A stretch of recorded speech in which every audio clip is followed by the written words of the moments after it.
Beautiful morning to you, great people of Abia State, and so much thanks for joining us on today's edition of the indispensable program on television. Good morning, Abia. My name is Laura Okafor, and of course it feels good to be your host of the program this morning. How are you doing? How was your night? Of course, the Hamilton says it appears to be in and out. Of course, you can't actually say when it's coming and when it's going, but so far so good. Most people like it, while some persons don't. Whatever is your opinion, your guess is as good as mine. Well, there's so many things lined up for you for today, and of course it's the season of love, a lot of preparations, and a lot of persons cannot actually wait to celebrate love. But today's edition of the program, we're talking a little bit about the issues of love and infidelity in marriage, and of course among couples. I'm sure you'll be ready to talk about all of that, ongoing issues and matters arising.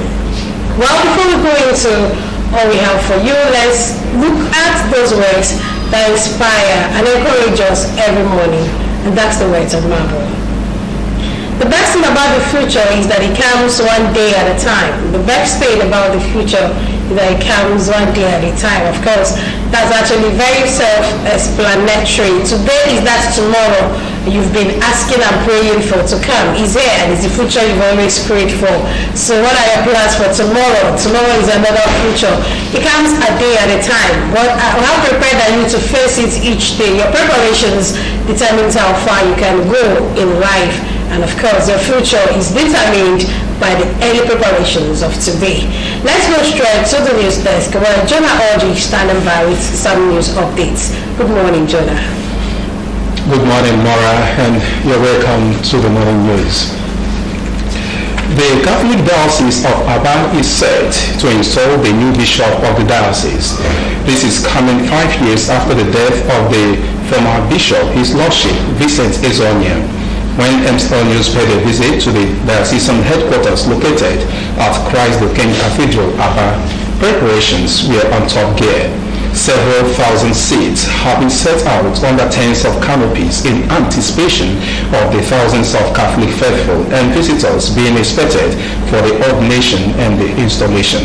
Also, MSL News observes the presence of numerous numbers of priests and the Papal Nuncio, who will be representing the Pope at the much anticipated ceremony. The Aba Catholic Diocese has been without a bishop in the last 5 years following the passing of Bishop Ezonia. The special installation mass is scheduled to commence by 10 a.m. today. The new bishop to be installed is Right Reverend Monsignor Professor Augustine Ndubeze Echema. One of the teething problems currently facing Nigeria and her leadership is the growing spate of insecurity ravaging various parts of the country. To this end, notable Nigerians and socio-political and religious organizations, including the Northern Elders Forum, have continued to call for the resignation of President Muhammadu Buhari and the sack of the service chiefs, as well as restructuring of the nation's security architecture. MSL News samples the opinion of some Aba residents over the call. The report.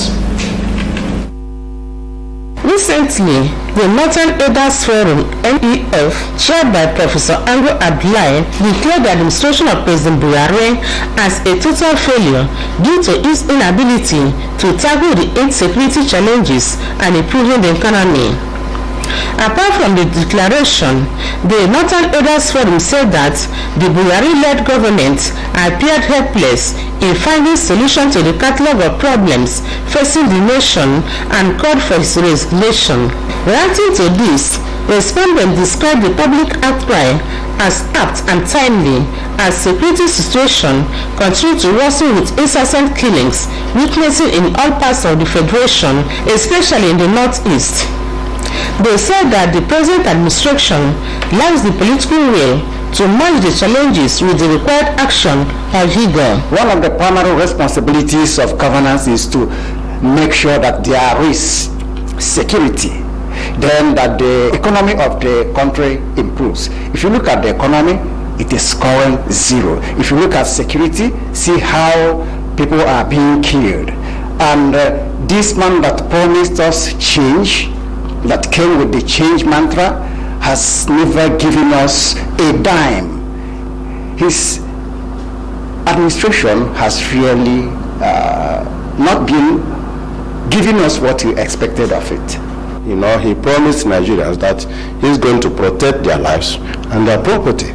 But in essence, this is to the contrary. So almost everybody is not happy with the security situation of the country. And some of us also are contributing to this situation now. The security architecture of the country should be reevaluated. From what we have been experienced or have experienced, I as a person can say that our President Buhari has nothing positive for the people of Nigeria, especially in terms of economy, security, and other things that the populace, the society needs from the president. On the way forward, the respondents called for the total overhaul of the Nigeria security architecture as well as genuine commitment by all stakeholders in the fight against Boko Haram, insurgency, banditry and kidnapping, as well as other pockets of crime that have bedeviled the nation. There should be a reorganization of the architecture. We cannot, continue doing one thing the same way. There must be reorganization, there must be reevaluation. New hands should be brought on board in the security outfit. More methodology should be put in place. We can't continue having the same people when there is an action failure. These people have failed naturally, and it's obvious. It's of obviously, you can't argue it. If you cannot handle an issue, you honorably resign and say, brethren, I am tired, I can't continue. You can raise other missionaries to continue from where we stop. Until we have this consciousness as people that when things are biting hard, we should bow when the tempo is ovation. If we are truly practicing democracy, that President Buhari should hearken to the voice of the Northern Elders Forum so that he should know what to do. Others who spoke off camera stressed that protection of lives and property of the citizenry is the statutory responsibility of every responsive government. Hence, they advised the federal and other tiers of government to live up to their oaths of office. Chinye Chibu, MCN News. Governors of the Southeast Geopolitical Zone on Wednesday endorsed the new community policing model of the Nigeria Police Force for effective security in the zone. This was revealed during the Southeast Geopolitical Security Summit initiated by the Inspector General of Police, Mohammed Adamu Abubakar.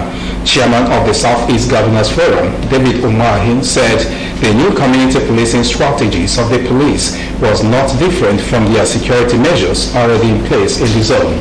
Governor Umahi disclosed that Southeast governors before the summit had a closed-door meeting with the Inspector General of Police at the Government House in Enugu. He stated that the police chief explained to them extensively the concept and effectiveness of the community policing in addressing security challenges in the zone. Other governors at the event include the host governor, Ifeanyi Ugwuanyi, Governor Willie Obiano of Anambra State, Governor Okezie Ikpeazu of Abia State, and the Governor of Imo State, represented by his deputy, Professor Placid Njoku.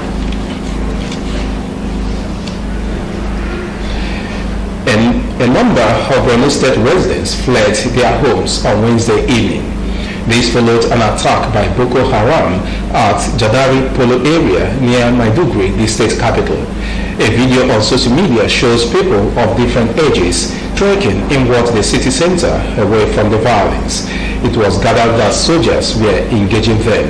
The fresh battle occurred few hours after President Muhammadu Buhari left Borno on a sympathy visit. Meanwhile, it was a Black Wednesday in Bakali village of Fatika district in Kaduna State as about 16 members of the same family were burnt to death by bandits on Tuesday night. Alhaji Sani Bakali, a community leader in the village, told journalists on Wednesday that over 100 bandits raided the village, throwing the entire natives into pandemonium. The bandits, according to reports, stormed the Bakali village in Fatika district, Giwa local government area of Kaduna State on motorbikes, wielding dangerous weapons. According to another source, they invaded the village on Tuesday around 4 p.m. and burnt down many bags of maize, cars, buses, and motorcycles. The Abuja Division of the Federal High Court on Wednesday awarded a fine of 200,000 naira against the federal government for relying on a frivolous reason to seek an adjournment of the trial of pro-democracy activist and convener of the Revolution Now protest, Omoyole Sowore. Trial Justice Ijeoma Ojukwu further expressed her dissatisfaction with federal government for its late filing of an amended charge against Sowore and his co-defendant Olawale Bakare.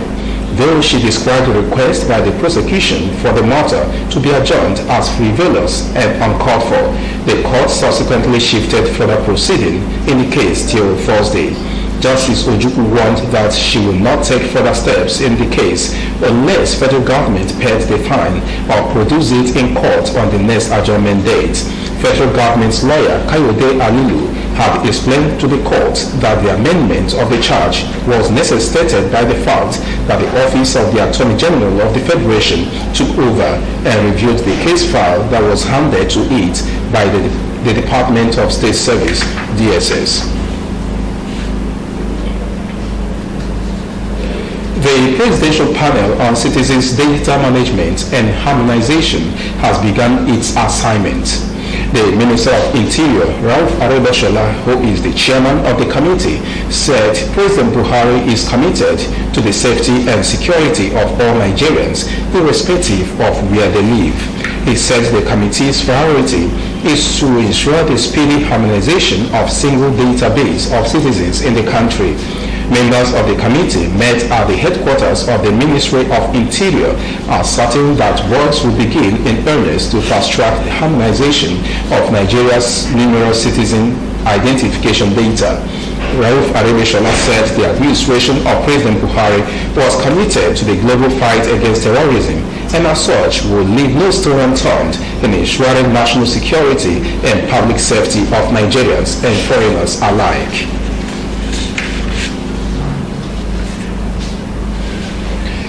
The federal government has acquired necessary reagents to test for suspected cases of the coronavirus in Nigeria. Minister of Health, Dr. Osagie Ohanire, disclosed this at a briefing after Wednesday's Federal Executive Council meeting at the State House. The minister also disclosed that Nigeria has set up 3 laboratories across the country to test suspected patients for the disease. According to him, the designated laboratories have been set up in Lagos, Abuja, and Ibra in Edo State to handle such tests. He said the reagents were acquired about 8 days ago. The minister, however, assured that no case of the virus has been detected in the country or Africa.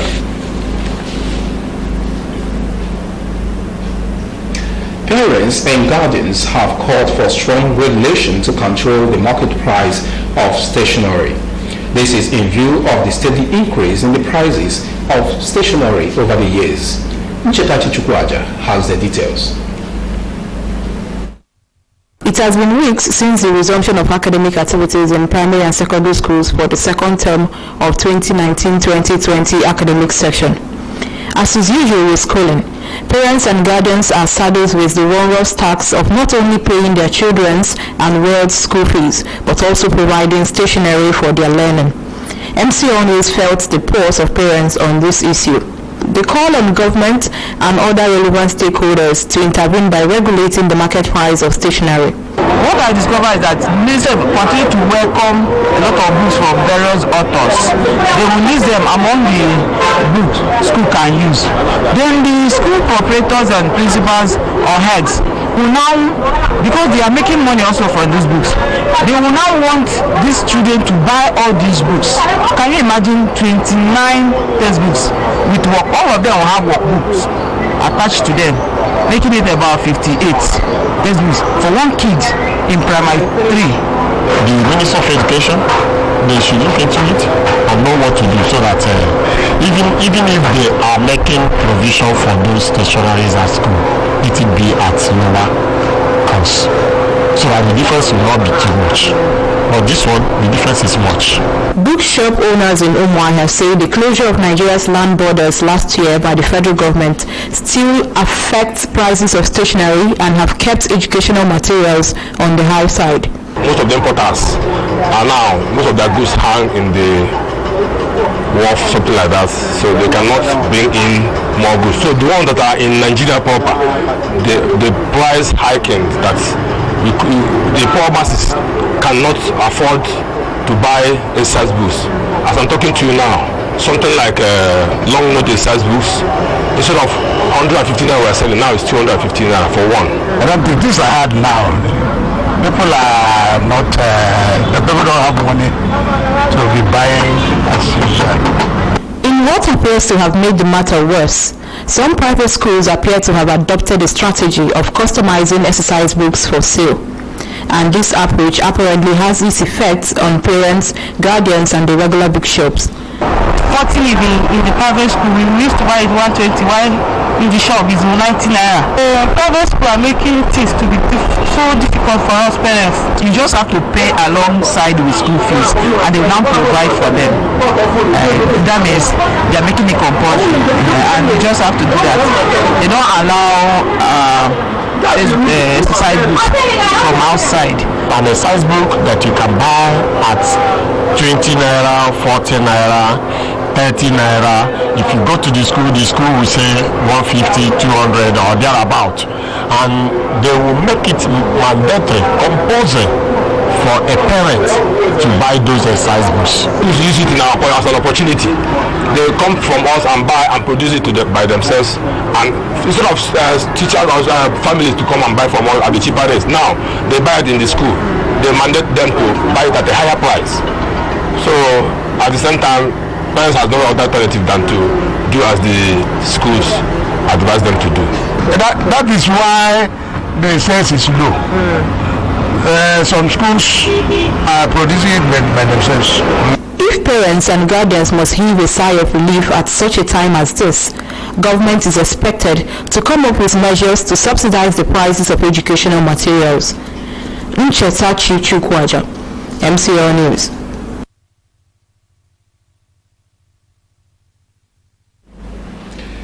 Salvini, who previously served as Italy's interior minister, is accused of illegally keeping people on a boat off Sicily for days in August 2019. Some 116 migrants remained aboard the Gregoretti for close to a week. On Wednesday, a majority of senators voted for the trial of the anti-immigration league leader to go ahead. Mr. Salvini has reportedly said he wants to go to court. He told the chamber he wanted to tell the board that his migration policies saved tens of thousands of lives. Senators from his league party left the chamber rather than take part in Wednesday's votes. Under Italian law, ministers have parliamentary immunity for actions taken while they were in office, but a committee voted last month to strip Mr. Salvini of his immunity, leaving the final decision in the hands of the Senate. This is where we'll end the news, and Good Morning Abia continues after now with Nora Ukafo.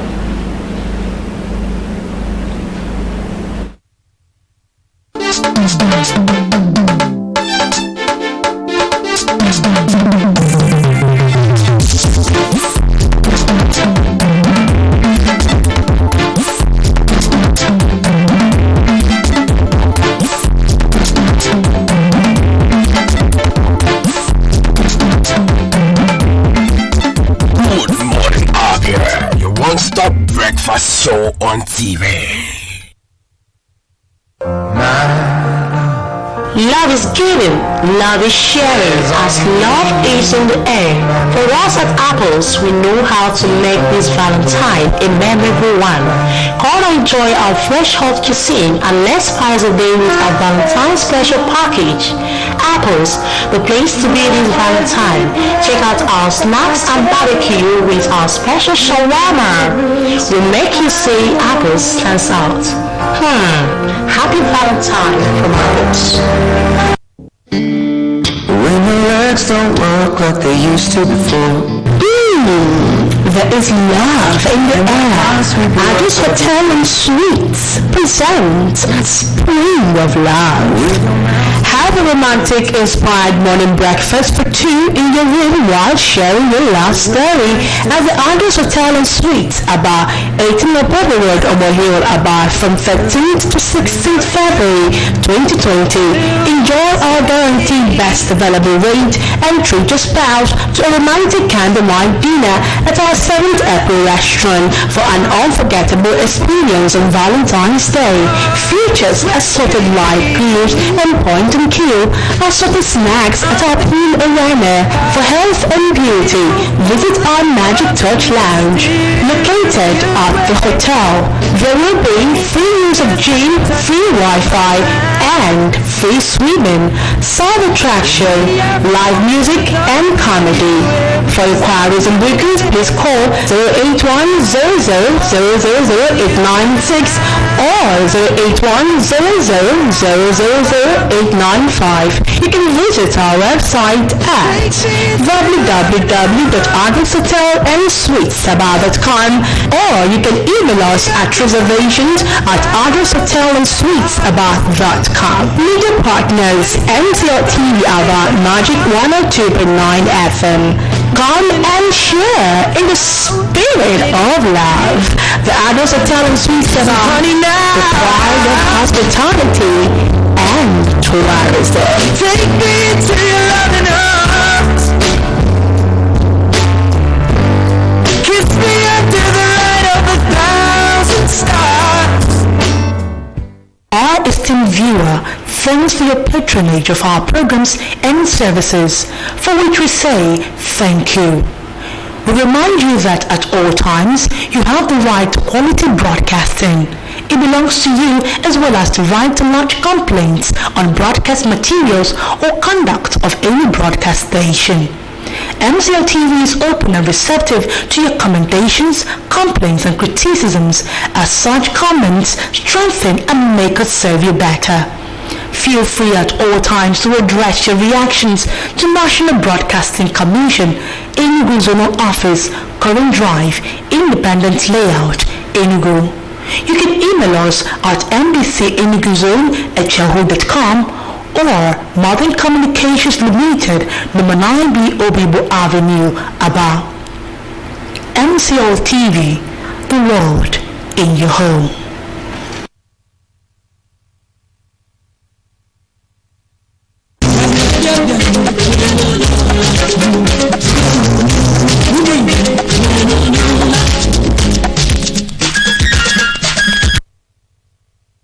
Hello, my name is Ruthie. You can now watch your favorite TV station, MCL TV, anywhere you are around the world by following the simple procedure. Step 1, go to Play Store and download the Next TV app. Step 2, look out for the Next TV logo. Step 3, sign in with your email, Facebook, or Google account. Step 4, click on Entertainment to view MCL TV Arc TV channel. Step 5, swipe to find MCL TV Arc TV. Enjoy 24 hours entertainment at your comfort. You can follow us on all our social media handle on Twitter at twitter.com/@MCLTV Network, on YouTube at MCLTV YouTube/MCLTV Network, or Facebook web.facebook/MCLTVNetwork.com, or you can WhatsApp on the number 080-330-03356. For more information on MCL TV app, please call the MCL TV customer care number 070-329-80089, 080-5722-2040, or 080-3737-3985. MCL TV, the world in your home.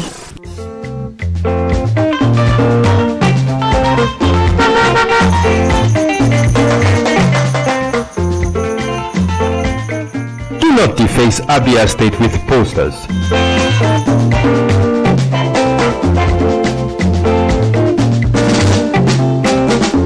Do not defecate on our streets. Do not litter Abia State.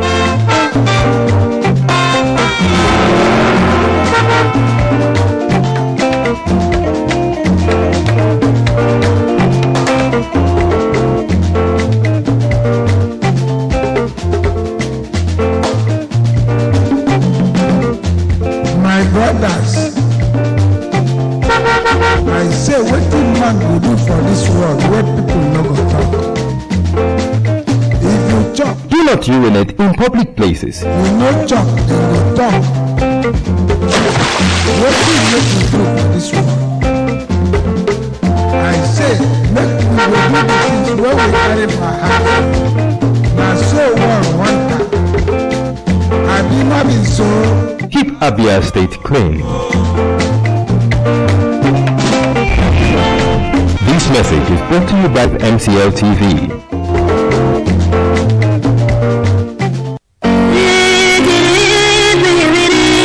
Welcome to MCL Customer Care Service Information. Please listen to the following instruction upon observation of any of the following on your television screen. Bad signal. Kindly check the positioning of your antenna or system wire connection. Initial card failure or card error. Please remove and bring your smart card to the office. Once your subscription or time expires, program rewrite or time expired will appear on the screen or the TV set. If you pay for the renewal of a subscription, please leave it on channel 7 for a couple of minutes. When there is a heavy thunderstorm, unplug power cord from the socket. For more inquiry, call Ozumi on 080-3737-3985 or Ignama on 080-6382-0685. Or you can call the technical department 081-4018-1602 or visit our accredited agents around the state.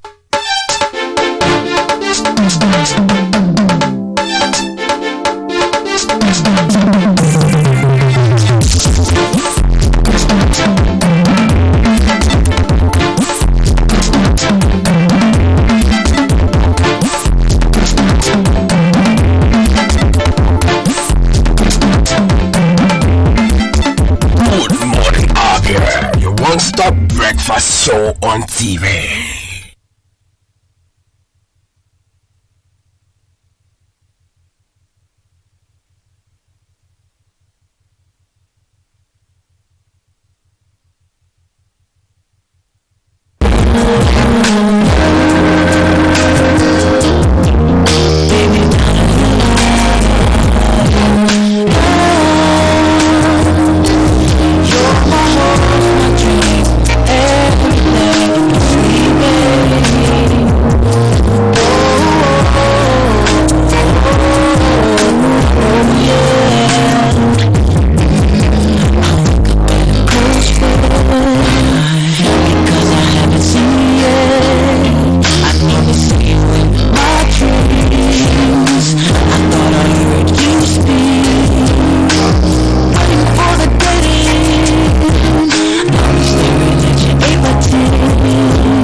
Non-stop breakfast show on TV.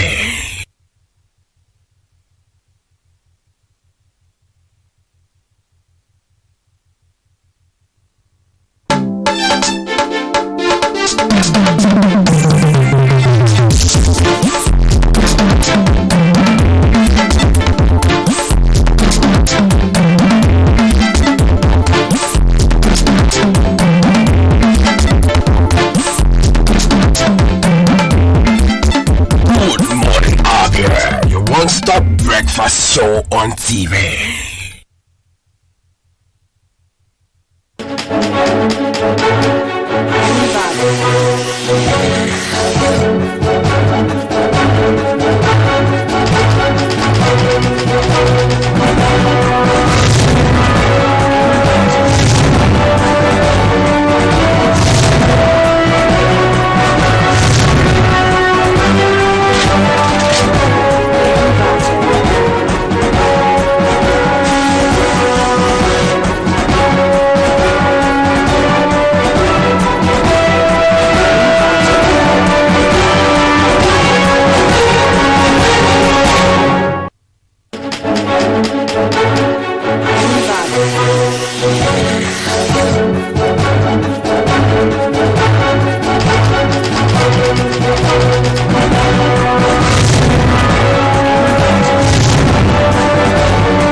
Welcome back, and if you're just joining us, it's still your One-Stop Breakfast Show on TV, and of course is the review of the dailies. And we begin with the New Telegraph. On the front page of the New Telegraph newspaper that morning, BPE targets 270 billion naira from sales of power assets orders. Regrets selling government assets to Jumo Ibrahim to fund budget with privatization process. BPE targets 270 billion naira from sales of power assets orders. Regrets selling government assets to Jumo Ibrahim to fund budget with privatization process. And we see fear in National Assembly as strange faces in Vet Complex. Fear in National Assembly as strange faces in Vet Complex. Weather, BA Emirates Delta KLE diverts cancels flights to Nigeria. BA Emirates Delta KLE diverts cancel flights to Nigeria owing to weather reasons. Silver, federal government discovers 1 billion barrels of oil in Northeast. Silver, federal government discovers 1 billion barrels of oil in Northeast. Showore, federal government gets 200,000 fine, files fresh charges. Well, you find the stories on pages 3, 4, 5. The middle headline on the front page of the New Telegraph says, Buhari, I wonder how Boko Haram has survived up till now. I wonder how Boko Haram has survived up till now. That's coming from President Buhari. Borno Governor, let's change our strategies against terrorists. Let's change our strategies against terrorists. Southeast leaders to federal government declare headsmen terrorists. Southeast leaders to federal government declare headsmen terrorists. Governors plans Operation Ubunigwe. Governors plan Operation Ubunigwe. Find the stories on pages 2 and 11. And there's a picture story there on the front page. That's President Muhammadu Buhari, Borno State Governor, Professor Babagana Zulu Mashingo Borno, His Royal Majesty Abubakar Omar El Kanemi, and the monarch's place showing the president's sympathy vessels to Borno State over the recent terrorist attacks in Maiduguri. Also inside the New Telegraph, Reps to Buhari declares an emergency on security. Reps to Buhari declares state of emergency on security. Nigerians lack confidence in president's leadership, PDP. Nigerians lack confidence in president's leadership, PDP. Amotekun, Ogun, Ondo, Oyo, Ekiti approve establishment bill. Ondo attacks shows vulnerability of Nigerians, and it's coming from the Nigerian Governors Forum. IGP, community policing, way to go. IGP, community policing, way to go. The stories are found on pages 2, 11, and 12. Constitution review, Senate laws restructuring, power devolution, plans to utilize 2014 confirm, LFI reports on reforms. Senate laws restructuring, power devolution, plans to utilize 2014 confirm, LFI reports on reforms. Metabolic compound offers hope to tackle insecurity, infertility. That's a new research. Metabolic compound offers hope to tackle infertility. Find that on page 6. And of course, the story of the official review is found on page 3. On the back page of the New Telegraph, the politicians is writing on Chief Justice Tanko Mohammed's game of numbers. Chief Justice Tanko Mohammed's game of numbers on page 14. That's where you find the story. Okada's issue mirrors are flaws. Okada's issue mirrors are flaws. That's political news with Ike Abori. And an excerpt from there says Okada as a means of transport has been so entrenched in Nigeria business system that each time there is a time to raise policy or needs by government, there will be some noise. We got the story on the back page of the New Telegraph newspaper. Next is the Nation newspaper. On the front page of the Nation newspaper this morning, IPOB threatens to arm members. IPOB threatens to arm members. We won't be intimidated. IPOB threatens to arm members. We won't be intimidated. Lulu Briggs' widow, son, battle over autopsy report. Lulubrig's widow, son, battle over autopsy report. Expert on cause of death. Charlie Boy leads anti-Osoma protest in Imo. They are hiring miscreants. Charlie Boy leads anti-Osoma protest in Imo. Says they are hiring miscreants. Find the stories on page 44. Obaseki to Ize Yamu orders, stop amusing yourselves. Obaseki to Ize Yamu orders, stop amusing yourselves. Odubu attacks undermine security. Odubu attacks undermine security. Refs to Buhari declare emergency on security. Refs to Buhari declare emergency on security. There is distrust between military people, says Zulu. There is distrust between military people, says Zulu. Iperimadu leads Southeast Senate Caucus. Iperimadu leads Southeast Senate Caucus. Edo ruler's wife, daughter abducted. Edo ruler's wife, daughter abducted. The stories are found on pages 5 and 42. The picture story there, it starts of Chief Nyawodo, Chukuma, Ugwai, Umaye, Aiji, Adamu, Anambra State Governor Willie Obiano, Imo State Deputy Governor Francis Njoko, Abia State Governor Okeze Bazo, and representative of Southeast Traditional Rulers, Igwe Lawrence Agubuzo, and that was yesterday. Security, Southeast States adopt community policing. Security, Southeast States adopt community policing. Ohaneze proposes Ogbunigwe. Declare herdsmen terrorists, says Archbishop. Declare herdsmen terrorists, says Archbishop. Pope rejects proposal to dead married men. Pope rejects proposal to dead married men. Senate,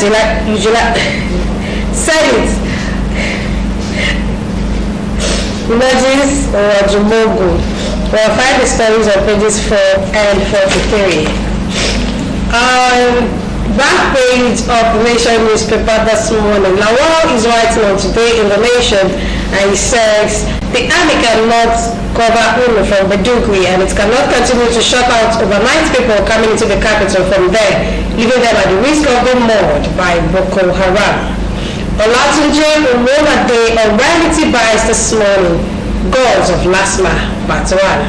Goals of Lasma, part 1. And the next set from there says, in Caicero's ill-conceived phrases, the Lasma officers admitted to breaking bed bottles and attempting to stab us. They owned up to assaulting us unprovoked, knowing I am a journalist and my companion a detective, and we flouted no law.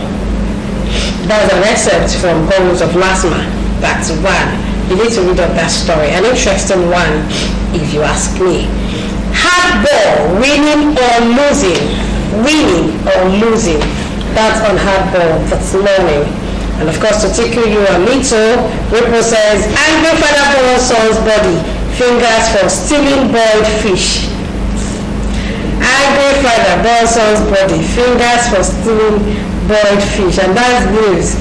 And Ripple is saying, oh, not a boiled fish. What if he had stolen fried fish? Well, that's what this does for us to make us chuckle a little every morning, talking about ripples. The last one on the newspaper we're reviewing this morning is the Daily Sun newspaper. And on the front page of the Daily Sun, Constitutional Amendment Senate to revisit 2014 confab reports. Constitution Amendment Senate to revisit 2014 confab report on pages 10 and 12. Charlie Boy leads protest march over Ihedionha's sack. Charlie Boy leads protest march over Ihedionha's sack on page 39. IGP Southeast leaders meet on security to recruit volunteer constables locally. Governors must assume authority as CSOs of states on an easy. And of course, there's a picture story there of pro-Ihedionha protest led by Charles Oputa, also known as Charlie Boy, in Owerri, Imo State, yesterday. Boko Haram, Buhari storms Maiduguri, express shock. Boko Haram, Buhari storms Maiduguri, express shock. Blames community leaders for attacks. Rest 6 states of emergency in security. Anambra 2021, competence more important than zoning, ABC also. Anambra 2021, competence more important than zoning, ABC also. Security alert at National Assembly, lawmakers allege presence of strange, suspicious faces. Security alert at National Assembly, lawmakers allege presence of strange, suspicious faces. On page 12 is where you find that story. We may end up like Somali if, well, that's coming from Atta. If you want to know the details, go to page 10 of the Daily Sun newspaper. And on the back page of the Daily Sun, Newton Jibulo is writing on refugee by choice. Refugee by choice. Read it up on page 31. And a little bit of sports on page 46 says NFF appoints Yobo as Super Eagles assistant coach. NFF appoints Yobo as Super Eagles assistant coach on page 46. News by the way on voter apathy, albatross of Nigeria's political representation at 3. Voter apathy, albatross of Nigeria's political representation at 3. And of course, these are some of the papers we have coming into the studio this morning. And of course, I've been joined in the studio by Chimese Ozems to actually review some of those dailies. Ozems, good to have you in the studio this morning. Thank you very much. Now let's take a look at what actually caught my fancy this morning on the review of the dailies, and that's constitutional amendment. A lot of Nigerians have called for the review of the 2014 confab, and suddenly the Senate says they have to revisit it and of course take a look at the report and see what can be done to amend the constitution. What's your take on that? Yes, if you can remember that national conference that took place when Goodluck Jonathan was president of Nigeria, and most Nigerians agreed that the report of that constitutional conference, they are the antidote, the solution to every problem facing Nigeria, every challenge facing Nigeria. But unfortunately, because of ethnic and political divide we have in Nigeria, it was abandoned and jettisoned. But I think the best in this night National Assembly will do is to revisit that report and implement it, enforce it. I believe that we will have a better Nigeria if the report of that constitutional conference is implemented. So why is everybody agitating for the implementation of the 2014 confab report? Like I said earlier, it has a solution to every problem we are facing as the so-called giant of Africa. And you talk about oil revenue. People from the Niger Delta, they have been agitating that the 13% derivation is not enough. And in that report, I think they were giving 26%. It's not only giving them 26%. The big question is, how will it be implemented? But with this colossal amount end up in foreign countries, injected in economies of foreign nations. That's the problem. Because there was a time, President Buhari said that the Niger Delta region of Nigeria, which lays the golden egg, has received more than 1 trillion naira, but there's nothing on ground to show for it. Okay, away from that, Charlie Boy is protests over illegal hashtag, and the question is, are we still probing over this? Can't we come and go over it and then get to the next level? Do you actually think that this protest is needed at this point in the history of Igbo State? Taking a look at what has happened so far, and of course, Supreme Court saying we cannot reverse ourselves. I don't think that issue should be swept under the carpet if we want our democracy to grow. And most Nigerians are saying that the Supreme Court, they are not perfect. They are fallen. They are fallen. So they made a mistake. And the best thing to do is to revert itself. And I remember the late father of Charlie Boy, Justice Okuta, he made a comment that the Supreme Court is fallen. They are human beings. They can reverse itself. So I think that issue should remain on the front burner for a very long time so that we don't set a bad precedent. Okay. You actually stated that Supreme Court is fallible, and you also said they made a mistake. But Supreme Court is telling you that they didn't make no mistake. That what they did was the right thing to do to ensure that Imo is actually giving the best man who won the election. And at this point, whose word do we hold on to? Taliban is protesting. Will the protest solve the problem? Yes, I think it will solve the problem because when you talk about democracy, it's about the people. When the people are not satisfied with a particular issue, they have the right to protest. It's ingrained in our constitution. But I'm not a lawyer. But lawyers are saying that Supreme Court doesn't have the right to allocate votes to a particular candidate. They cannot do so. So I think what they should do is to reverse that case so that in future anybody who is a justice of the Supreme Court must know what to do. You know, when we're talking about the protests is because I recall that even yesterday, before yesterday, PDP leaders had to protest in front of the UK embassy and the France embassies. It's even beyond the first protest they've been doing in Abuja, going to INEC office and other embassies to protest against this ruling. And now Taliban is also protesting in Imo State, where precisely. Because when you look at those things, it does appear that the Supreme Court, the federal government, INEC, is giving dead ears to all of those things. For them, the decision has been taken, and Nigerians and Imolites in particular should take it in good faith. If you look at Nigerian democracy, the politicians who we call our leaders, they have been taking advantage of the fact that our people are very docile. They cannot speak for themselves. But I think what is happening in Imo State should be encouraged. We are not saying that people should get laws into their hand, but let us tell the people that even though you are a leader, we gave you the mandate in the first place, and there are certain things we cannot accommodate. Injustice should not be accommodated by anybody. Well, away from that protest and Imo State, back to the southeast, where the IGP and southeast leaders have met and they're now agreeing on community policing. You know, they're able to recruit volunteer customers locally. Is that a way forward to solving insecurity challenges in the southeast? I think that's the first step, and it's in the right direction. What is happening is that it's an indirect way of telling the federal government you have failed in the area of security. The southwest started with American, and there are plans by the Niger Delta and the southeast to have their own security networks. So it means that if we have it, the burden of the federal police will be reduced. So I think it's a step in the right direction. If only it will not be used by the governors to oppose their political opponents. That's the fear. Well, that has been the fear from the one, and that's the more reason why the power at the center is in control of the security outfit in Nigeria. But with what is happening, of course, the southeast has already come up with Ogbonigwe. The northern part of Nigeria came up with theirs, and of course the southwest. You mentioned the middle belt, so are also planning this. Don't you think replicating all of those things could actually affect the powers of the security outfit established by the federal government? I don't think so.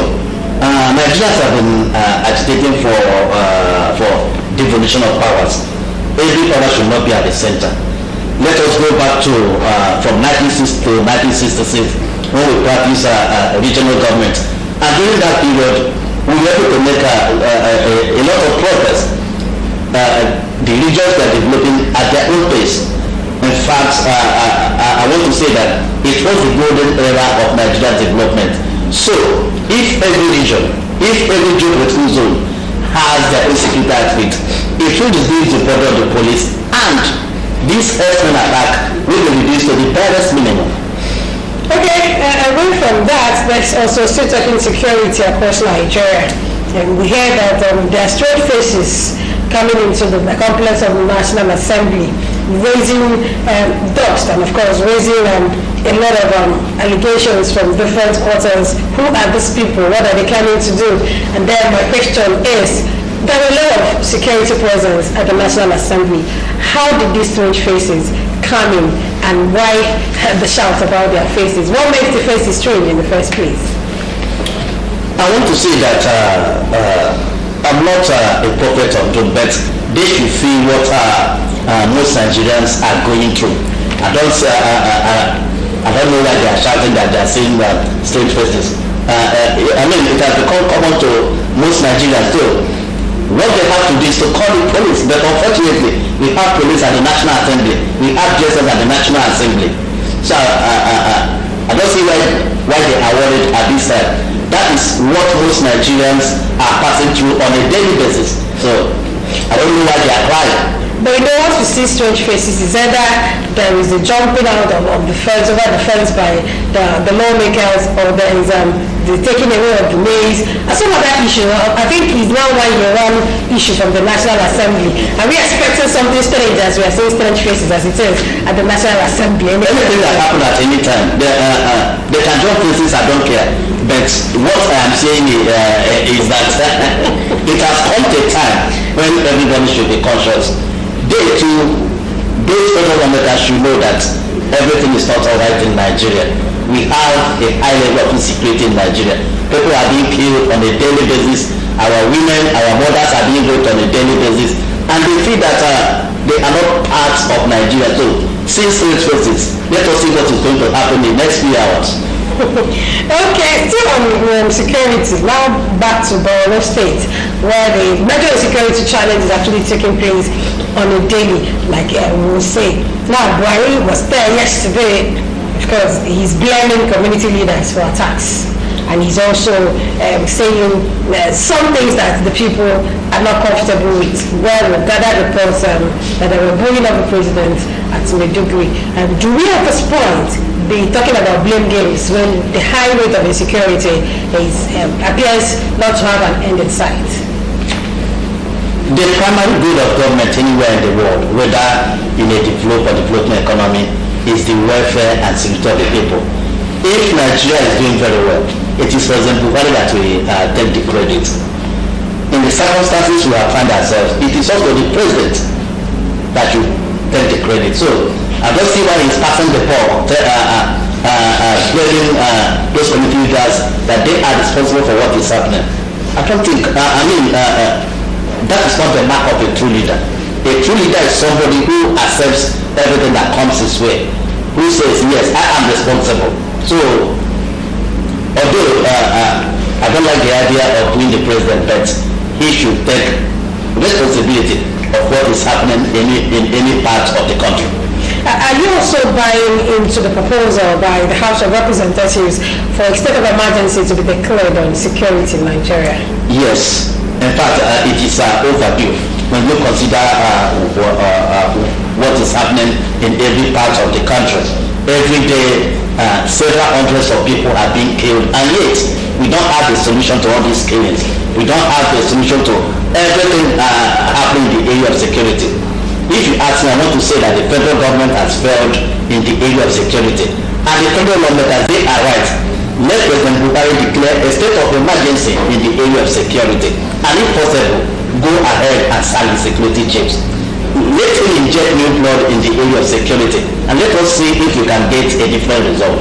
Someone said that the call for the staff of security chiefs is not the problem of Nigeria, because they are expected to work based on instructions by the presidency, and of course they also do not have the necessary facilities and equipment to actually carry out the issues of security or protecting lives and property as it were in Nigeria.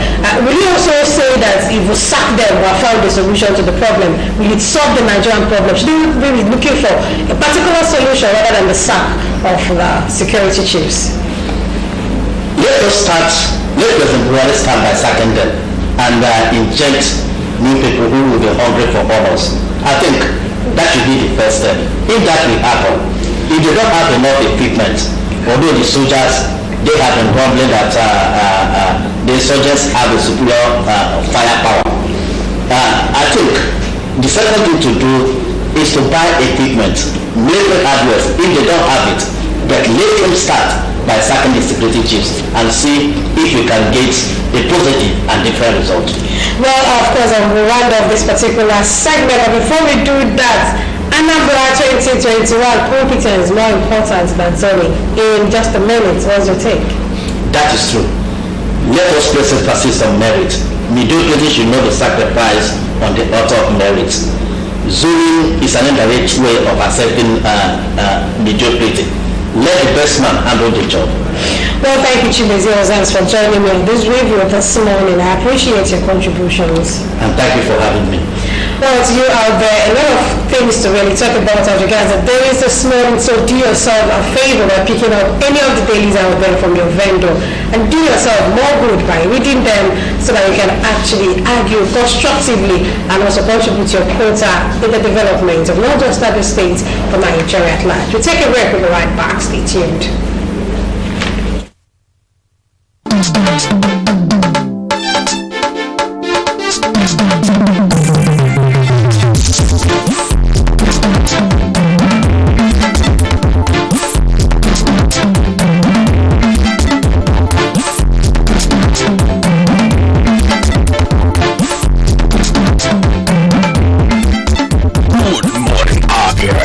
Non-stop breakfast show on TV.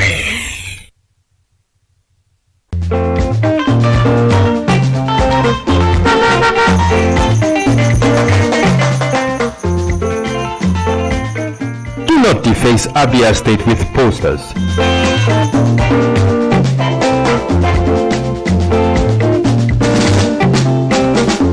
Do not defecate on our streets.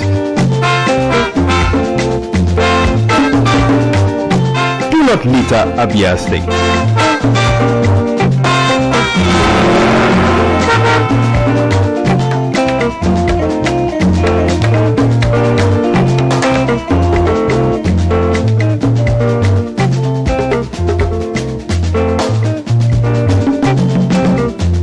My brothers, I say wetin man go do for this world wey people no go talk. If you chop, Do not urinate in public places. you no chop, dem go talk. Wetin make you do for this world? I say make we go do the things wey we carry for heart. Na so one want am. Abi no be so. Keep Abia State clean. This message is brought to you by MCL TV.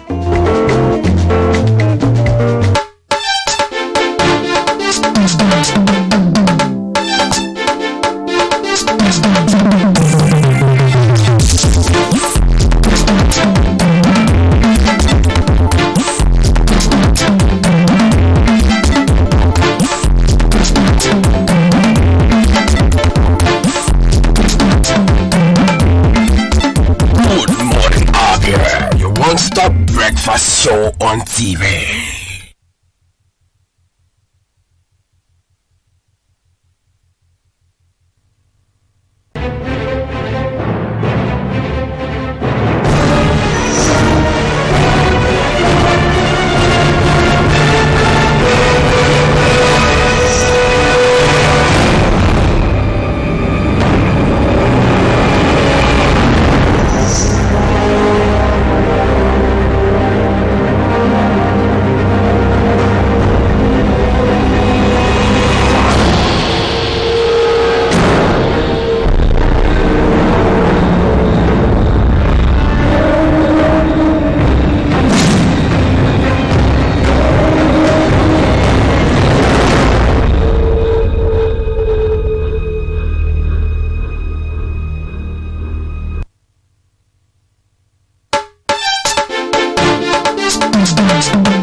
Non-stop breakfast show on TV.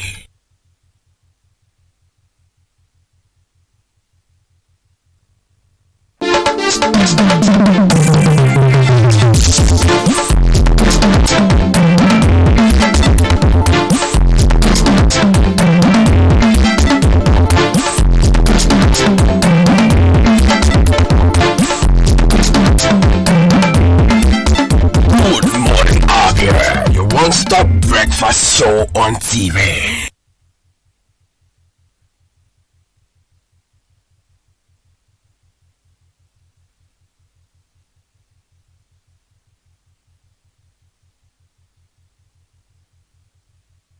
Family instruction upon observation of any of the following on the television screen. Bad signal, kindly check the positioning of your antenna or system wire connection. Initial card failure or card error, please remove and bring your smart card to the office. Once your subscription or time expires, program rewrite or time expired will appear on the screen of the TV set. If you pay for the renewal of a subscription, please leave it on channel 7 for a couple of minutes. When there is a heavy thunderstorm, unplug power cord from the socket. For more inquiry, call us on 08037373985 or email on 08063820685. Or you can call the technical department 08140181602 or visit our accredited agents around the state. NCO, the word in your home. Hello, my name is Ruti. You can now watch your favorite TV station, NCO TV, anywhere you are around the world by following the simple procedure. Step 1. Go to Play Store and download the Next TV app. Step 2. Look out for the Next TV logo. Step 3. Sign in with your email, Facebook, or Google account. Step 4. Click on entertainment of your MCO TV ARC TV channel. Step 5. Swipe to find MCO TV ARC TV. Enjoy 24 hours entertainment at your comfort. You can follow us on all our social media handle on Twitter at twitter.com/@MCOTV Network, on YouTube at MCOTV YouTube/MCOTV Network, or Facebook web.facebook/MCOTVNetwork.com, or you can WhatsApp on the number 08033033356. For more information on MCO TV app, please call the MCO TV customer care number 07032980089, 08057222040, or 08037373985. MCO TV, the world in your home.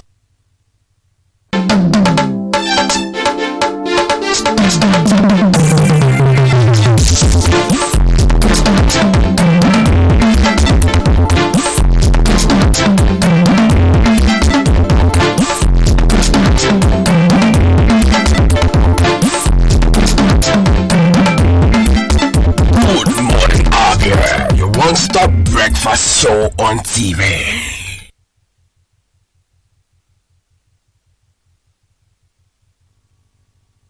Esteemed viewer, thanks for your patronage of our programs and services, for which we say thank you.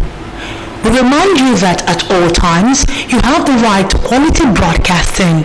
It belongs to you as well as the right to lodge complaints on broadcast materials or conduct of any broadcast station. MCO TV is open and receptive to your commendations, complaints and criticisms, as such comments strengthen and make us serve you better. Feel free at all times to address your reactions to National Broadcasting Commission, Enugu Zonal Office, Current Drive, Independent Layout, Enugu.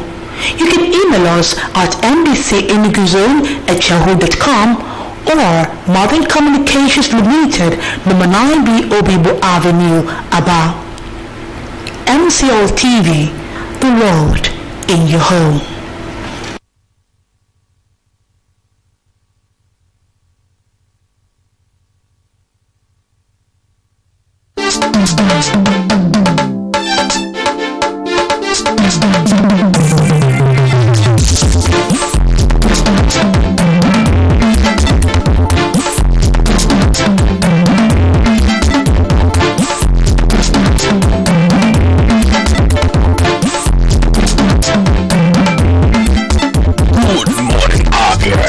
Non-stop breakfast show on TV.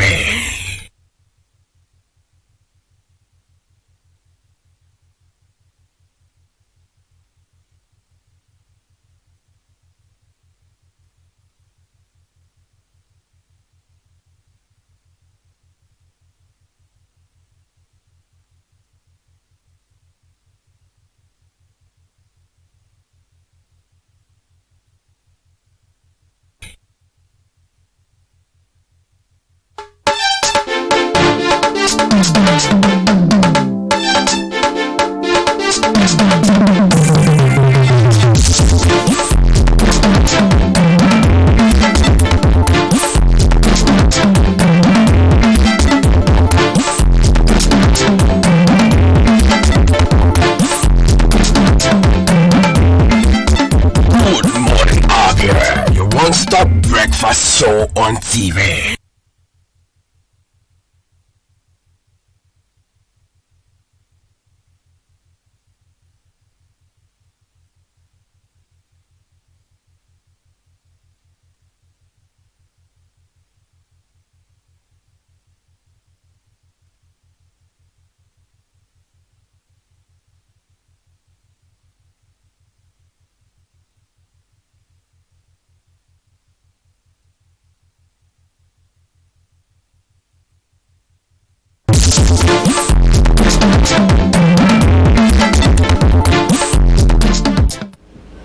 Glad to know you're still there. If you're just joining us, this is your one-stop breakfast show on TV. Good morning, Abia. And of course, it's time to discuss about issues and matters arising in the Nigerian society, especially as it affects you and I. And of course, we will be talking about a very critical issue. Tomorrow is described as Valentine's Day. So we'll be looking at the family, the issues of love, respect, and of course, some parts of issues of affected families and broken up homes. That's talking about infidelity. And I've been joined in the studio by beautiful people who will be doing justice to some of the questions as regards the issue of Valentine, family matters, and of course, when it's a Valentine, we actually are talking about love and family. Now joining me in the studio this morning by my right is a clergy, Reverend Ihechile Obike. Sir, welcome to the program. Yeah, good morning, Abians. Stay tuned and be blessed by the discussion. And I also have Mrs. Ngozi Ebuna, who is a human rights activist. Now you're welcome to the program. Thank you very much. Welcome here. And beside her is Mr. Sam Ekuribe, also a human rights activist. You're welcome, sir. Thank you very much, Nora, for having me. Well, this morning we're looking at the issues of love and the family. Of course, the family has been described as the smallest unit of the society, and whatever affects the family affects the society. Well, let me begin by asking you, Reverend Ihechile Obike, when you talk about the family, are you actually talking about the immediate family or the extended family or the spiritual family, as the case may be? Okay, just like rightly said, the family is the smallest unit of every society, and it comprises the husband or the father of the house, the wife, and the children, and of course those that are directly or indirectly dependent on that family. So in African cosmology, we look at both the nuclear and extended family. Okay, he talked about the nuclear and extended family. What's your take on the family? Well, as Africans, just like Irani said, we talk about nuclear when you have the mother, the father, and the children. But we cannot do without the extended family. You cannot do without the extended family, but in most cases, we also see the extended family being the problem of the family. What is your take on that, Mr. Sam? Okay, now I look at the family, which is also a reflection of our society. Whatever happens and what you get, if you have a good family, which is a single family, then it will reflect into a good society at large and vice versa. And do not forget that we are Africans. So anytime I think in a natural African society, it's always father, mother, children. It can be polygamous, it can be monogamous, and so I always keep that at the back of my mind when I see families. So in an African society, you can have one man, many wives. So that's my idea of family. One man, many wives. One man, many wives. Is it part of the family too? Jesus in Matthew chapter 19 said it was not so from the beginning. So if you want to understand the family, you have to look at it from the way God made it from the beginning. We must not forget this, that the family was not an idea of man, it was an idea of God. Okay. And that's God's method of procreation and the kind of multiplying the human race on the earth. And then the Bible said he made it from the beginning, one man, one wife. But for the hardness of our hearts and the failure of human beings, from the grace God kept them when He made them, some of the things that we see today are aftermath of that failure at the Garden of Eden. But originally, it was not a polygamous thing. It was supposed to be between a man and a woman.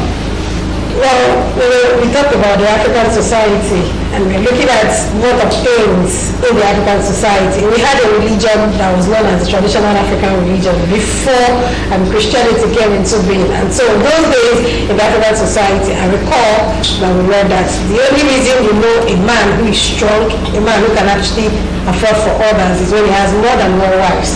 And of course, it solves the problem. Some of them also refer us to the Bible where the scripture recorded, I guess, to a time when women will be running to one man and saying, let's just answer your name. So how do we justify this at this point? Okay, the family is a very serious thing before God. God can do without families. That is why in every generation, in every society, He puts His hand on 1 to 3 persons in families. There are families that He has raised to become kings, to run in places where they run the monarch system. Now, concerning what happened in Africa and what is happening not just in Africa, all over the world, there are various versions of it. In Europe, people can get married 5 times. They are permitted to live with one at a time. And then in Africa, they are permitted to marry as many as. In Islam, they can live up to, with 4 at the same time. If you need another one, you divorce. So what's the problem? The problem is not really whether it's Africa or Europe or Asia. The problem is the way man is. If you look at the Bible says He made them male and female. There's a difference between a man and a woman. And that brings us to the issue of not how strong you are, but the expression of their sexual desire. Go up, go down. The reason most men get into polygamy is to express their sexual desire. And what's the problem with man? Well, anyway, we'll come to the expression of sexual desires because there's still much to talk about the family. Now, let me ask you this question. The family is part of the society. And would you honestly say that the families we've had in Nigeria contributes to the well-being of Nigeria? Or because we're looking at insecurity as we reviewed on the daily this morning, and we realize that these Boko Haram members are part of the family. Where did we get it wrong? Okay. The problem the family and the society is having is actually from the family.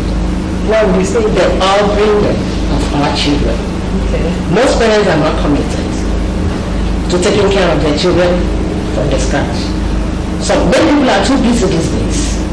They don't know what their children are doing.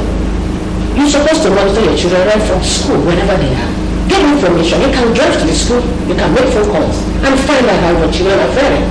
And by the time you are bringing them together, if you're a Muslim, you teach them the laws. If you're a Christian, you teach them what Christ has taught us. How to handle your family and manage your home. Even with your husband, if you're a woman, and a man with your wife. What the children see you exhibit is what they carry to the society. So the problem is from the family. Do you also buy that what they see you exhibit is what they take to the society? I'm sorry to say this because we've had pastors' children whose fathers are always on the pulpit preaching, and their children are in the courts and schools. Is it the same thing as what she just said, that what they exhibit is what they take to the society? Okay, for me too, I think I align with what she said. The family is a microcosm of the general society. What you see in the family, if many families are dysfunctional, definitely you're going to have a dysfunctional society. And some things are not just hereditary, like being a good father, being a good mother, and then that your sons will take after you. Those things are not so. It's something carefully you inculcate it, they learn it, and if they grow up with it and maintain the same principles, there's even no guarantee that it will. If not, you would have heard that the Azikiwe, Juku, Obara, all their sons would have been the leaders of Nigerians or Awolowo, but you see one flash, one good, and then they are off. Other people take over. That thing that you think is your highest point, any other person can learn it and improve and get it. So our society, we can learn and we can improve. Simply the problem we are having is that not many people are learning the right things that will help us grow as a society. So let me ask you, sir, why are we having a dysfunctional family in a dysfunctional society? What's the problem? Why did we get it wrong? I want to find out. Okay, before I answer that question, on the last question, I don't just believe that our problem is essentially family-based. Okay. We have a problem of leadership. We have a problem of system. We have a problem of lopsided priority. You know, it might not stem from the family. Some of them stem from religion too. You know, like, I don't think it is family that has made Nigerian government to just watch the Nigerian security system go down. I think that has a lot to do with lack of leadership, ability, and possibly religion. Now, back to our question. I think we have people who are not prepared for fatherhood. Fatherhood, motherhood is a responsibility. We have a number of people who are not prepared for such responsibility, getting into that position. Before somebody becomes a father, it's not just that you are a male. You should be able to have grown up, you will be mature mentally, socially, financially, spiritually, to be able to handle your home. The Bible says, Abraham, because he will command his household. It's a responsibility. And many people are ill prepared for that responsibility. We don't teach marital responsibility in our school system, not in the primary, not in the secondary, not in the university. So many people who get married only discover when they get into family life that is bigger than love, is bigger than Valentine, is bigger than taking somebody off to kill a man here or anywhere. There is something that is there. Raising children is a responsibility. It's a skill. It has to do with knowledge. You must know it. Being a pastor does not really confer on you knowledge of that responsibility on how to bring up your children. But the truth is that if you train your children the right way, they won't end up the wrong way. The Bible says the child is where you should go when he grows up. So being a pastor and you don't have time for your children, being a businessman, you don't have time for your family, 6 o'clock, self the time you've left you home, you come back by 12 in the night, there is no way you have a functional family. Okay, Mark, let me ask you, you mentioned the fact that a lot of mothers are busy chasing money rather than training their children at home, leaving us with what we have now. And he has talked about non-preparedness of persons who get into this thing called marriage and of course produces the family we're talking about here. What do you think should be the role of the mothers as it were? Because the issue of love and respect appear to have been lost in most homes, and that is where things are getting wrong. Are going wrong, sorry. Okay. Mothers, they have a lot of roles to play. He just mentioned that people get into marriage without being prepared. Not just in the school like he mentioned, even in the churches. There should be programs for training those potential couples so that they know their responsibilities when they are getting it, so that when they get in there, they will exactly know what to do. You understand? Therefore, parents and mothers, they have a lot of roles to play. Then the mother must be mature like his side. You must know what it means to have a child. Your mother must have taught you, even if she did not teach you, you learn from elderly ones. The Bible says that the grown-up ones, the adults, the old widows will not teach the other ones. So you have to be ready to learn your responsibility and your role. I know that men, by nature, they go out a lot. Even though we are doing businesses now, we are doing job, we go on. But our children are closer to us. We come back earlier, maybe most times than men. And that's what it should be. So we should know what our children, talk to them, teach them, show respect and love even to our husbands. And by so doing, they will learn it. When they are having problems with their parents or children, the mothers will have a role to play. Do you understand? You don't have to support them in who they have gone wrong. Some women do it. They are the ones support their children, they shouldn't do that. When your husband is saying something against what your child has done, you should also do like emphasizes and say, your daddy is right. Do you understand?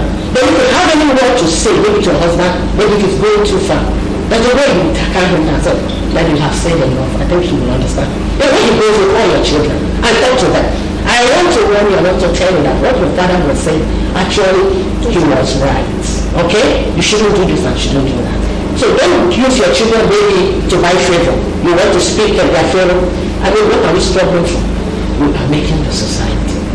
Mr. Sam, she said something and the thing is beginning to worry me because I've seen a lot of churches who spend 6 months in marriage training. At the end of the day, some of the marriages do not last up to the 6 months of the training. And then you ask, what are the churches teaching these people? Is it that the people are not willing to learn, or that the church is not teaching them the right thing? Well, because do you think that the programs and these people will actually have a way to solve the problem we're having in the families, as it were? Okay, first of all, it's not every church. It's not compulsory. It's the one person that goes to church that goes and for those marriage counseling classes, some have for 6 months, some also have for 2 weeks. That day I found someone I love, and then the next 2 weeks we want to travel out and the marriage is consummated, and and you now ask you, some people don't come from families where the parents are complete, so you might have a family where the man is the only person. You also have one from what backgrounds are people coming from, and let's not take away the effect of Nollywood and foreign culture. Those things filter into our society and try to bring disruptions when you're telling your child this is how to do it, but on his phone already, he's already having ideas. When he's watching the film, like your dad is talking to you, he say, Junior, come here. He just slams the door because that was he lands on the film, and so those are distortions that come today. So to raise a godly generation, to raise a good society, but when you raise a child, you're raising the society. We really need to put some strict measures in place. Every child goes to school, so why don't you introduce a curriculum that goes beyond the civic education, but can go into teaching some people some basic things, family life, how you manage your money, what is expected beyond love, because this world, love is overflowed. This is violent.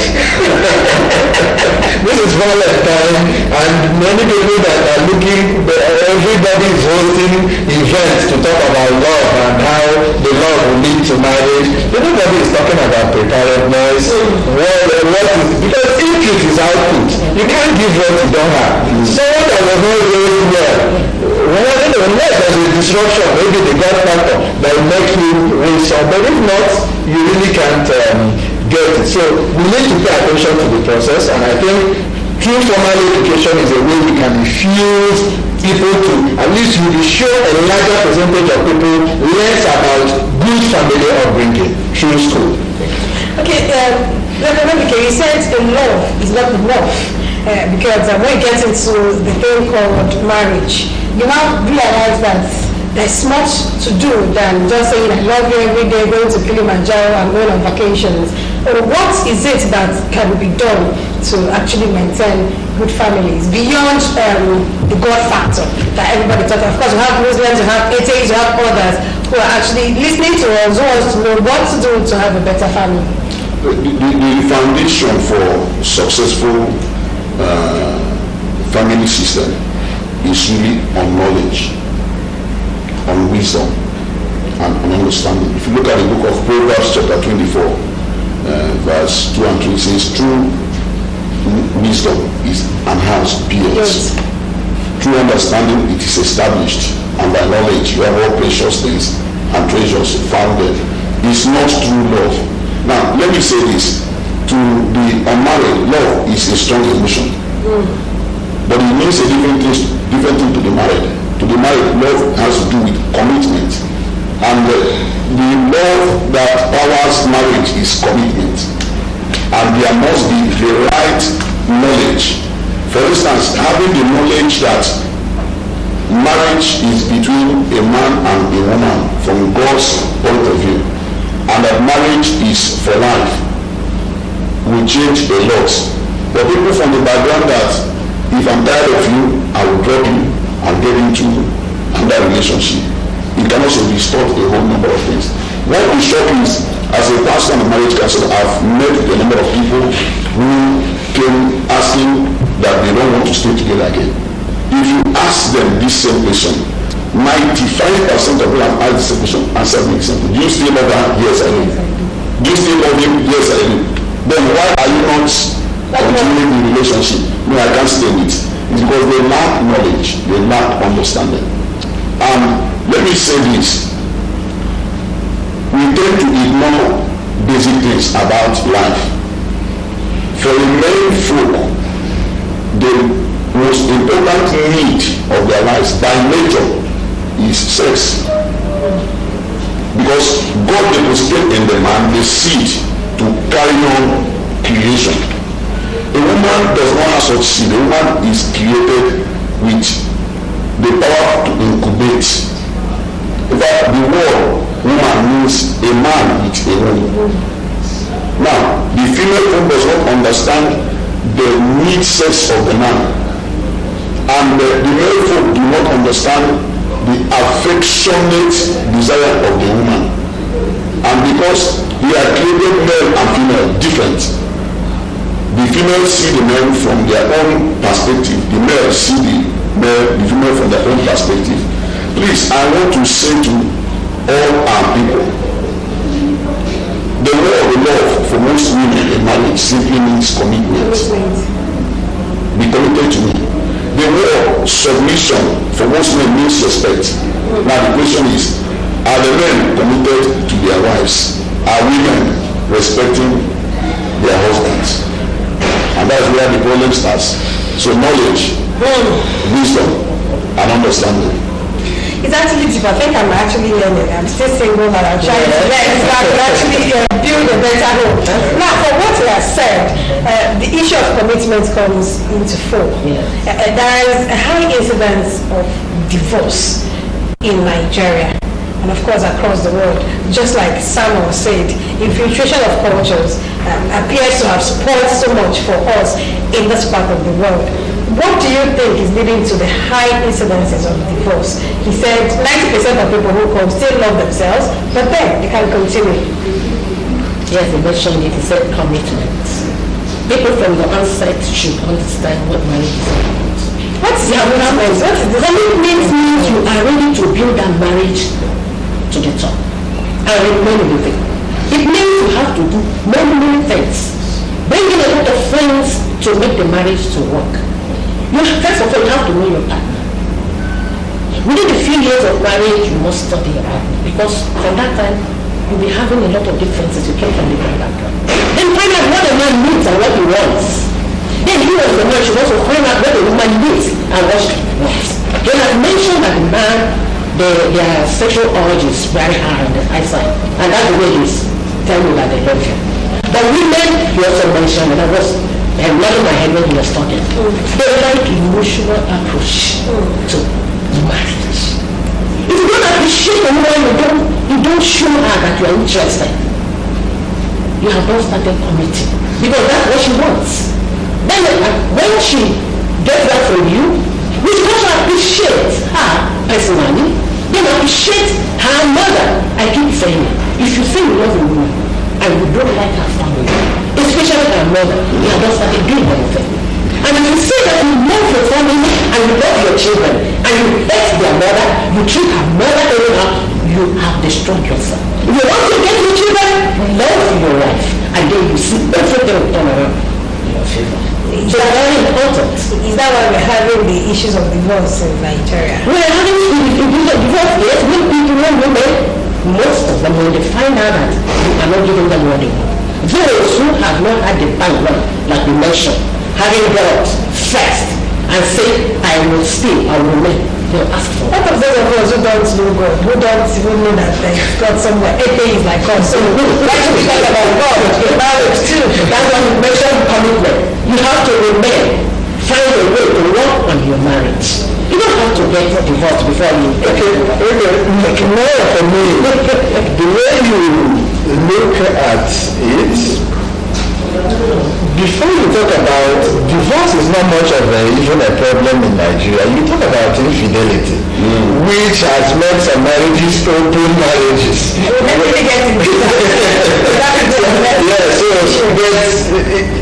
Divorce for me is not a societal issue because there are just a few you can count compared to the West. In Europe, like the clergyman said, people in the world, like in the US, people are allowed to divorce anyhow. So they can marry and divorce 5 times.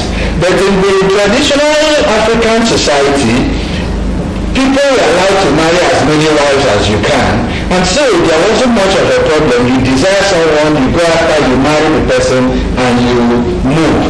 But when this Christianity and Islam came in to disturb a lot of things, forcing the men to stick to one life, which is unnatural. What you now find out is that, okay, I'm stuck with a pussy all my life, but then I really have to find a way to survive. Don't forget Abraham Maslow's theory on hierarchy of needs. There are things he says are basic needs of man. And before you move step by step to the self-actualization, sex, food, air that you breathe are part of the basic needs of man. And so if you don't give a man food or you close his nose not to breathe, definitely you find a way to, it's a survival strategy. And so I am saying that you deny a man sex that maybe the one person you stop to as his wife is now playing the economic card, or you didn't bring money for food and therefore you don't get sex. And you're not committed now, so this is a survival. That's why we have the Bible. We have the problem. You see, God created the world, created man, and set the framework for man to operate. In Exodus chapter 20 verse 14, God clearly gave a commandment to man. Commandment is a guiding rule on how to live. He said, thou shalt not commit adultery. What is adultery? Extramarital sex or any sex outside the person you are married to is termed adultery by God. Now, men have sexual need, but God also knows that one woman is capable of satisfying that sexual need the rest of the life of a man. In fact, in most cases, men get weaker earlier than women when it comes to sexual issues. But the problem we have still comes back to that commitment. Let me say this. It's not whether we have African society or not. Many of our so-called polygamists, if they come back to life today and see what the effect of polygamy has done on their dreams when they were alive, they will not get into it. But now, somebody said you stop with a pussy, and of course, it has to remain with a pussy. We have to also realize that infidelity is one of the most complex issues we're having in marriage. So, what we are going to number one, failure to obey God's word. Remember, sex is not sinful, but it becomes sinful when you do it the wrong way. Number two, having been privileged to counsel so many people, I discovered that in social media, the highly sexual pervasive media is affecting people today. Then number three, revenge. Many people really, especially women, they get into extramarital affair in revenge to what the man has done to them. Then we see other people not really getting committed to I do. When you say I do, it means you have to remain with that person for life. So the female folk also needs to understand this. You don't need to demand anything from your husband to fulfill your marital responsibility to him. We see people, they insist, you must buy this for me, you must buy the other one for me. The man has seed and wants to release that seed. Please, the female folk should take that seed and incubate it for the man. Let the society continue. Yes.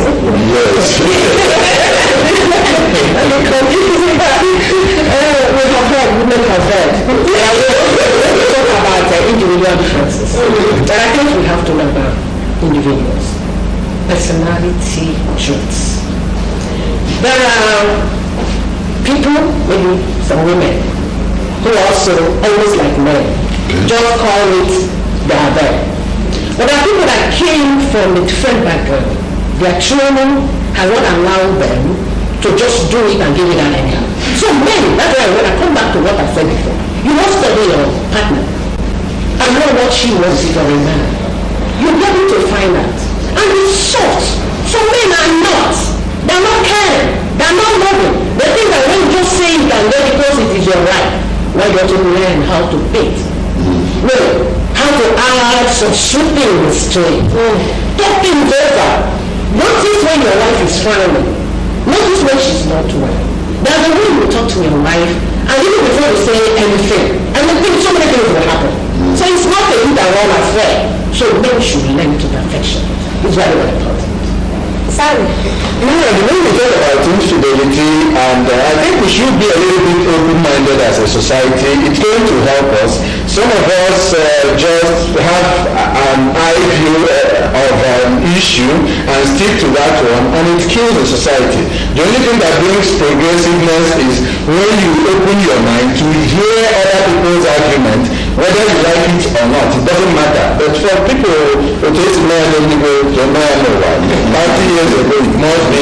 Yesterday alone, I read on social media what happened in a wedding. A woman went to the husband and stabbed him because he suspects he's cheating. And so on that yesterday, a woman poured hot water on the husband that is cheating. And a lot of people are. It's not even tied to only us. A few weeks ago, somebody was convicted because he's a Muslim, because he killed the husband, or because of infidelity. And I don't think people should be criminalized. For me, whether it's a man or woman, when you want to express your sexual, there are just things you can take and there are ones I cannot take. Some people in a marriage can stand cheating on them, but they cannot stand you slapping them. So as we go as a society, let's have an open mind about this thing. The pastor has talked about in the Bible only why Jesus is not married, Paul did not marry. There are also people that married one.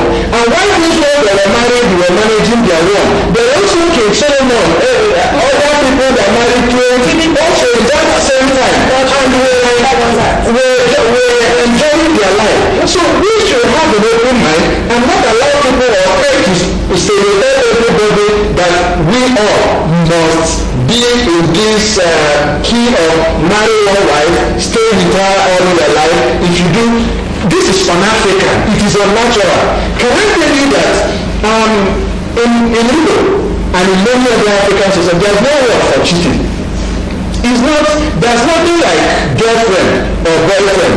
These are borrowed languages.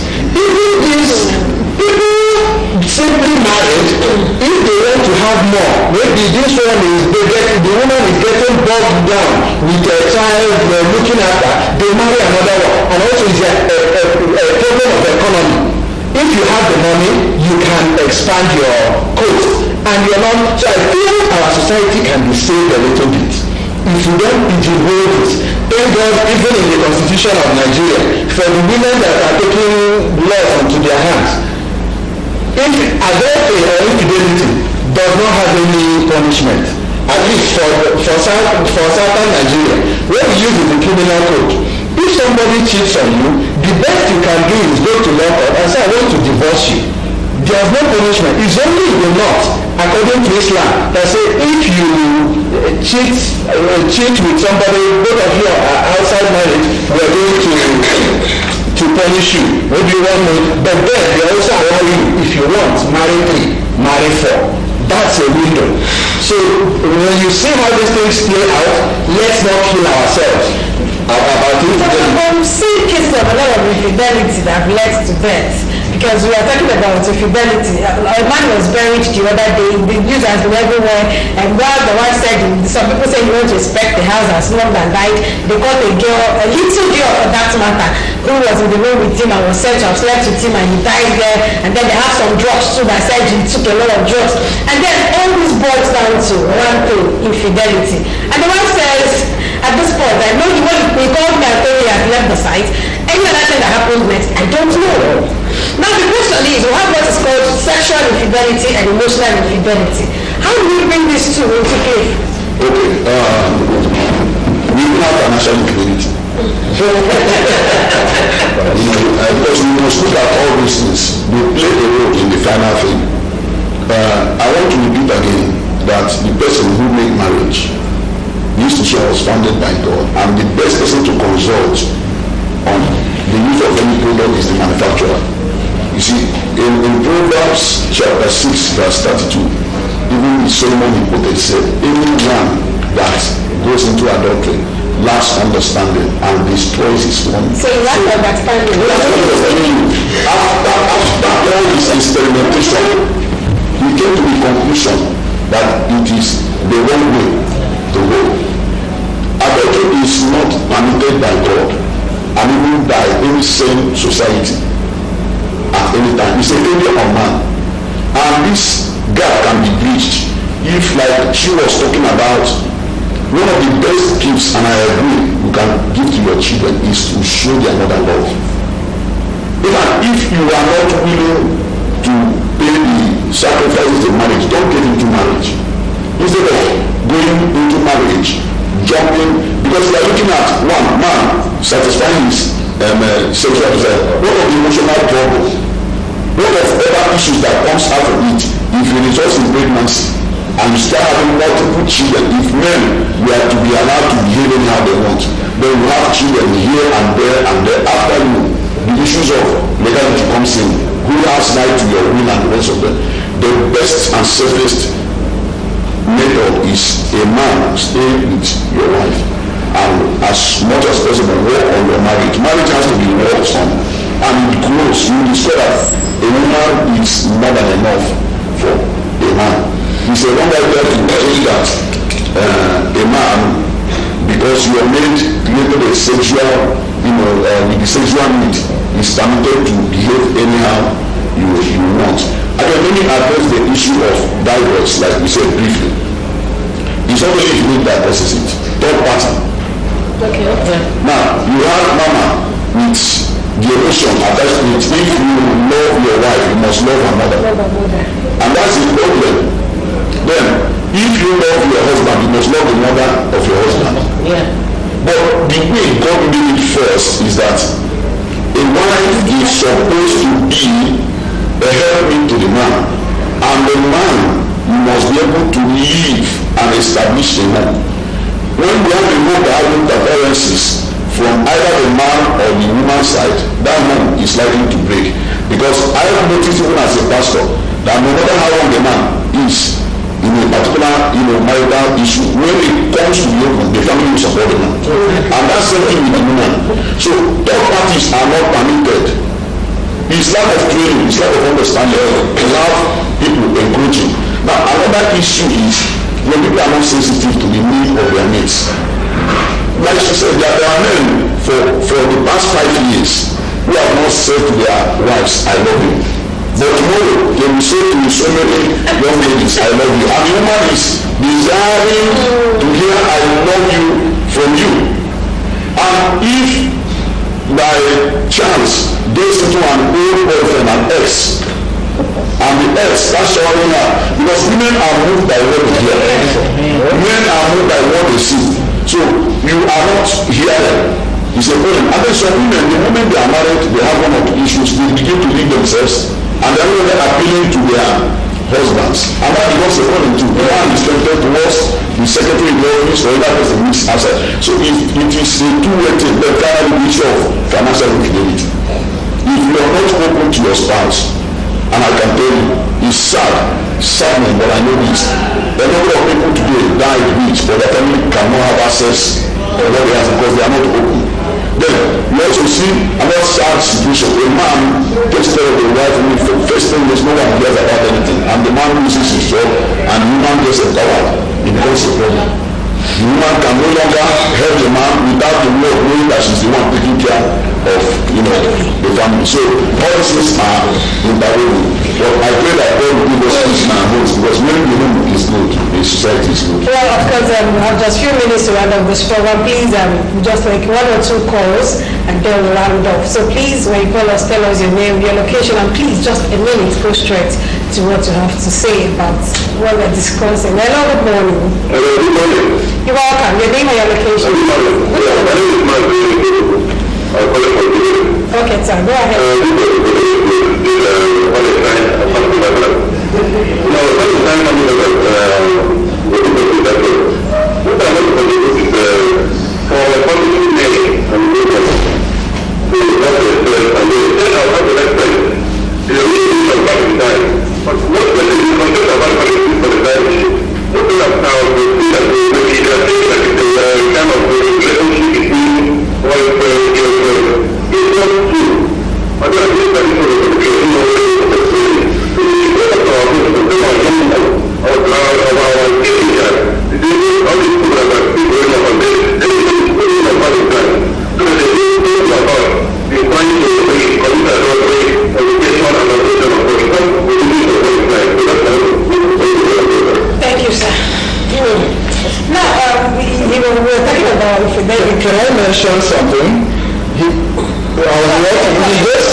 Okay, now we will talk about infidelity, and research actually shows that before now we used to say it's a man's world, but it does appear that with the latest research, the woman and the man are on the side 50-50. If you, like you said, if you do it, I have the right to do it too. So who is blaming who? Is that the right way to solve a family problem? If my husband is wrong or if my wife is wrong, should I toe the same path?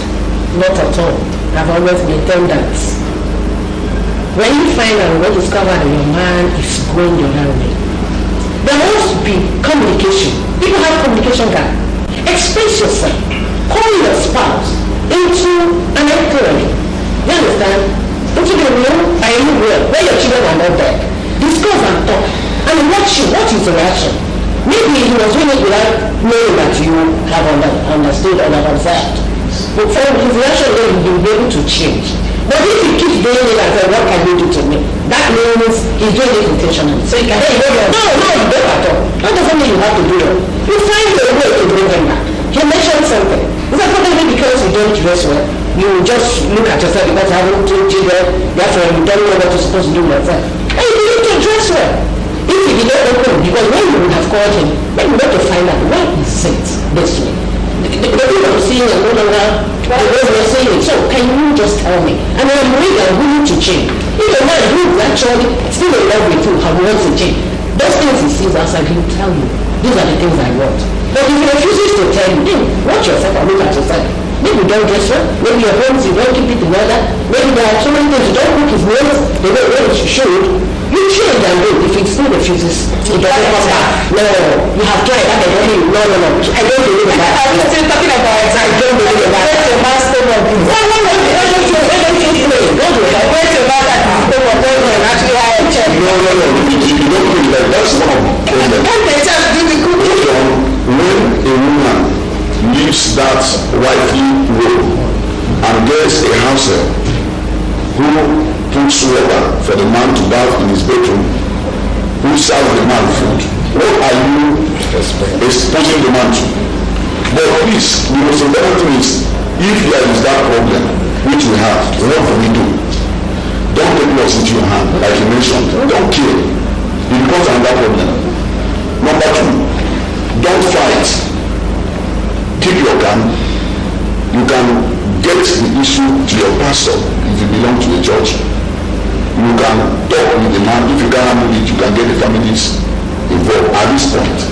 But please don't take the laws, both from the men and the female. Okay, sir, if I can't take the laws into my hands, I cannot kill my husband, I cannot kill my wife.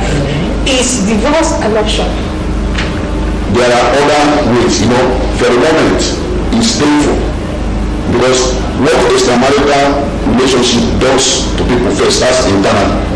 That's a show. I can't believe this. But with time, the person can be helped out of it. There's no help can come in. Divorce is not the first option. And should not even be an option. But when they want to kill me, do I remain there? They want to kill me? Yes. I can't take it anymore. He keeps beating me up and down, and of course, he's no longer satisfying me sexually. He's no longer satisfying me sexually, and I want it elsewhere. Do I leave so that I can have peace, not cheating on my husband? So is divorce an option? I don't think it's an option, because you can get yourself trained. If you don't satisfy you sexually as a woman, and you are the type, and you have no one from the beginning, that's why I said communication gap is not the best. You must still find out why. Then you go into prayers. That's the only thing I can suggest. I'm not saying you go. I'm not saying you can go prayers now. I think I have to be real here. Divorce is an option. It has a very negative impact on the family, especially considering when there are children and all those ones. But then you have to be alive to be. So when you listen to my other submission, it's not because I encourage infidelity. All I have said is that there's so much cases of people being killed, and then there are also women and people almost indoctrinating people that, hey, infidelity is a killable offense. If anybody cheat on you as my daughter, kill the person. I am only saying this is another person's son. Because he expressed his right, or he wants to get sex, which is a survival strategy, should don't make you kill the person. Please. Well, I said the and of course, so many things to talk about. This way we'll continue this discussion some other time. But sir, just 1 second, because of course it's already time up. Instead of spending a lot of time with a slave queen or with another person's husband, stay with your family. No, well, if you're already having problems, I think these are not better opportunity after having listened to us. Go back to your families and begin to talk love. And it will really revive someone. Don't you let's have a good Valentine and open-minded love session, and let's talk within our family. Let's open up discussion areas that were not discussed before. Whether fidelity or infidelity, don't consider it a taboo. Talk about it with your spouse already. If it's something you can take, you can take. If it's not, you already know whether you work out or enjoy the Valentine together. Well, thank you so much, beautiful people, for joining me on today's edition of the program. I've been talking with Reverend E.H.E. Obikita. Thank you for joining us. Thank you. And of course, I had Mrs. Thank you